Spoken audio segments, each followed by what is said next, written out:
Assalamu alaikum wa rahmatullahi wa barakatuh, dear students, and I hope all of you are doing well.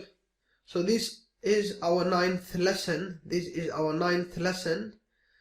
And today the lesson is about the verb to be. Our lesson today is about the verb to be. So the verb to be is one, if not the most important verb in the whole of English. So if you're a beginner, you should have a very, very solid understanding of the verb to be. You should be able to use the verb to be in a very comfortable manner, in a very solid manner. If you want to have a very solid foundations, in English. It's a very, very important verb. It has, of course, this is, it's the most basic use of the verb to be. We might have 4 or 5 lessons just about the verb to be, or even 6. I think we might have 6 lessons, different lessons, just talking about the verb to be. So the verb to be,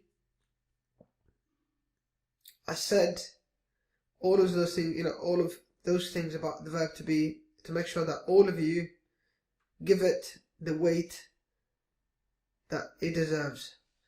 So let's get started. Ardada sharafta badan waxaan leeyahay kusoo dhawaada. I say welcome all of you. Waxaan leeyahay cashirka kusoo dhawaada. Cashirka waa cashirka sagaalaad, wuxuuna ku saabsan yahay and the verb to be. Waxa uu ku saabsan yahay the verb to be. Oo runtii verb waxaa la yidhaahdaa ficil. Verb waxaa la yidhaahdaa ficil. Af Soomaaliga fal baa lagu yidhahdaa, af Carabiga ficil baa lagu yidhahdaa. ficil wuxuu ka hadlayaa maxaan ku rahdaa wax maxaan ku dhacaya, waxa qofka uu sameynayo ama la sameynayo. Marka verb to be waa verb, like verbkan Englishka laba loo qaybiyaa, mid dhamaystiran mid aan dhamaystirnayn. Marka verbkan wuxuu kamid yahay verbiyada loo yaqaano falkaabe, oo falkii buu kaabaya. waanu ka hadli doonaa insha Allah falkaabayaasha mustaqbalka dhow haddii la yidhaahdo. The verb to be micnihiisa marka to be waa ahaanshiyo wey, ama ahaansho. Marka waxaa loo isticmaalaa marka laga hadlayo ahaanshaha, waxa qofka uu yahay. Qofka wuxuu noqon karaa macallin, qofka wuxuu noqon karaa engineer, qofka wuxuu noqon karaa washman ama waxaa ku dhaha waardiye, qofka wuxuu noqon karaa saaxiib, qofka wuxuu noqon karaa cadow, iyo qofka xaaladaha ku sugan yahana waa loo isticmaalaa the verb to be.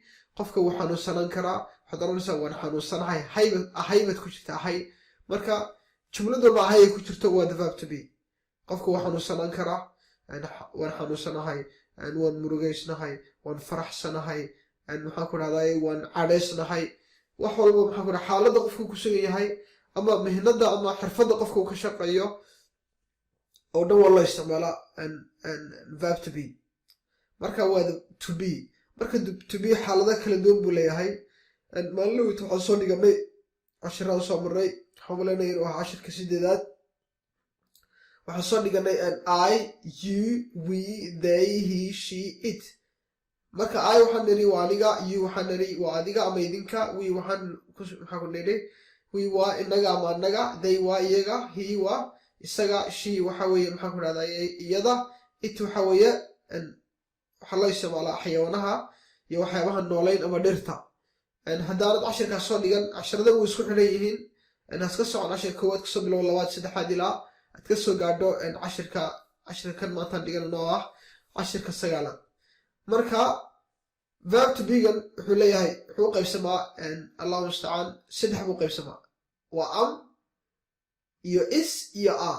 marka ayada waxay qaadanaysaa am, yuda waxay qaadanaysaa a, wida waxay qaadanaysaa a, theyda waxay qaadanaysaa a. marka la aqrinayo arma waa a. he waxay qaadanaysaa is, she waxay qaadanaysaa is, it waxay qaadanaysaa is. marka waxaad daranaysaa I am, you are, we are, they are, he is, she is, it is. marka you are. magacyada marka laga hadlayo hal magac haduu yahay, hal qof uu yahay, mufrad uu yahay ama keli uu yahay, wuxuu qaadanayaa is. Ahmed is, Farax is, Aisha is, Fatima is. marka is bay qaadanayaan. My brother is, marka my brother oo walaalkay. My brother walaalkay. mayda waxa weeye wax maxaa ku dhahda leedahaadu ama my brother walaalkay, my book buugayga, my friend saaxiibkay iyo wixii lamid a. My brother marka my brother hal walaal baad ka hadlaysaa is weye. haddaan badiyo waanu tegi doono my brothers walaalahay bay qaadanayaan, wax walba jamac bay qaadanayaan. My brothers are shayga hadduu mufrad yahayna my brother hal brother weeye is weye. everyone qof walba marka qof laga hadlayo isna is buu qaadanaya hadduu la yidhahdo iswadku maxaa ku dhahda u qaadanaya. so cashirka toosan aqrino inta aad fahanteen ay waxaad ogaateen aa muuqato I am, you are, we are, they are, he is, she is, it is, you are, Ahmed is, my brother is, everyone is, my brothers waa jamac are. I am a teacher. I am a teacher. teacher muxuu qaatay waayo wuxuu ka bilaabmaa consonant. cashir hore kusoo dhiganay consonant vowels, marka wuxuu ka bilaabmaa consonant, marka waa laga hormarinaya. I am a teacher. I am a teacher. anu waxaan ahay macallin. waxaad kala oran kartaa I am a doctor. waxaan ahay dhakhtar. waxaad kala oran kartaa I am an engineer. waxaan ahay engineer. I am a nurse. waxaan ahay kalkaaliso. marka I am waxaa tahay I am badarsa waxaa tahay baad sheegaysa I am a teacher. You are a doctor. You are a doctor. adu waxaa tahay dhakhtar baad tahay ama dhakhtar baad tahay. You are a doctor because doctor starts with in a D and D is a consonant. You are a doctor. You are a doctor. We are Muslims. We are Muslims. markuu jamac yahay iyo an toona laga hormarinayo waayo Muslims waa jamac. haddaanay jamac ahaan lahayn abal halka aawad ku haddoo kale waxaad oran kartaa I am a Muslim. laakiin markay badan yihiin amta aabay noqonaysaa ana lama gelin karo. We are Muslims. We are Muslims. iyo an waxaa loo isticmaalaa waxyaaba mufradka jamac hadday yihiin ka mamnuuc weeye. We are Muslims. They are jamac weeye marka lama gelin karo. They are engineers. They are engineers. You are a doctor. adu waxaa tahay dhakhtar. We are Muslims. annagu waxaanu nahay muslimiin ama inagu waxaynu nahay muslimiin. They are engineers. They are engineers. iyagu waxaa weeye waa engineering ama maxaa ku dhahdaa engineering of Somali engineer maxaa Somali lagu yidhahdaa. hada garanaysa hoos kusoo qor anu kaa faa'idna. He is a watchman. Watchman waa waardiye ama watchman. He is a watchman. He is a watchman. He is a watchman. She is a nurse. Nurse waxaa weeye kalkaaliso wey. She is a nurse. It is a cup or cob. koobka shaa lagu cabo wey ama biyo ku cabo shaa ku cab. koob baa la yidhahdaa waa cup. It is a cup. You are doctors. youda halka aaway qaadanaysay tan ma qaadanayso waayo doctors waa jamac. shayga hadduu jamacaya iyo an ma qaadanayaan hadday jamac yihiin. You are doctors. marka jamac you waa taydinka. you tan waxay tan adiga. You are doctors. Ahmed is my friend. Ahmed waa my friend waa saaxiibkay. Ahmed is my friend.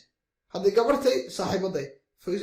you can say and for example inanba ina kale waxay ku oran kartaa Fatima waxay ku oranaysaa maxaa ku dhahday Samiya ku oranaysaa and Samia is my friend. Samia waa saaxiibaday.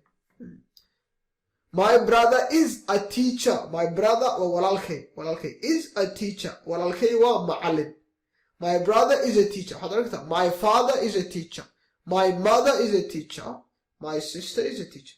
Everyone is a teacher. qof walba waa macallin weye. macallimiin baad ku dhex jirtaa waxaad oranaysaa everyone is a teacher. qof walba waa macallin. qof walba everyone waa qof walba ama qof kasta. Everyone is a teacher. Everyone is a doctor. Everyone is a friend. qof walba waa saaxiib. My brothers are teachers. My brothers jamac weye marka jamca bay qaadanayaan. My brothers are teachers. My brothers are teachers. My brothers are teachers. walaalhay waa macallimiin. walaalhay waa macallimiin. I am a teacher. You are a doctor. We are Muslims. They are engineers. He is a watchman. She is a nurse. It is a cop. You are doctors. Ahmed is my friend. My brother is a teacher. Everyone is a teacher. My brothers are teachers. Marka, and our lesson is finished. We finished the lesson. Cashirka halkaa buu noogu eegyahayo noo dhamaaday. Marka ardayda waxaan ku mar kale ku baraarujinaya cashirada inaanay sida filin aanay u daawan. Cashirada ha la qoro, qofka ardayga inuu daftar leeyahay cashirka qor oo ku celceli. Maxaan ku raadin isku dayta inaad dusha ka qorto. Allah musta'an.